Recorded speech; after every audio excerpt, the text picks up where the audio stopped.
Peoples party governor राज के हक में नहीं है, लेकिन अगर हालात नागुज़ीर हो जाएं और गवर्नर राज लगाना पड़े तो लगा सकते हैं। Chairman people's party Bilawal Bhutto Zardari की गुफ्तगू। कहा, चाहते हैं कि मिसाक़े जमहूरियत को फिर से तक़वियत दें। हमारा मकसद सिर्फ हुकूमत में रहना नहीं, चाहते हैं जो भी हुकूमत में हो अवाम के बुनियादी मसाइल का हल तलाश करे।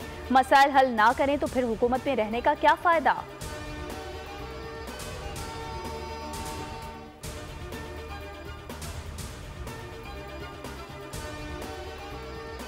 बानी पीटीआई के अपने एक्स अकाउंट से धमकियां आमेज पोस्ट का मामला। FIA cyber crime wing Islamabad के सीनियर अफसरान की सरबराही में 4 अफराद पर मुश्तमिल टीम तश्कील दे दी गई।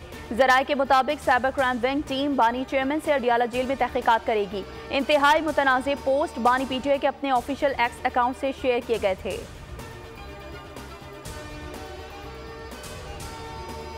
और पीटीआई को फोबिया हो गया है कि समझ नहीं आ रही उनकी क्या पॉलिसी है। पीटीआई ने हमेशा सहाफ़ियों को निशाना बनाया, उन पर हमले किए, उनके खिलाफ सोशल मीडिया पर मुहिम चलाई। वफाकी वज़ीर इत्तलात अताउल्लाह तारड़ की गुफ्तगू। कहा, पीटीआई के दौर में इख्तिलाफ राय करना, अपने नज़रियात रखना, किसी जमात के नज़रिए से इख्तिलाफ करना जुर्म बन चुका था। तहरीक इंतशार ने हमेशा सहाफ़ियों के खिलाफ गलत जुबान का इस्तेमाल किया।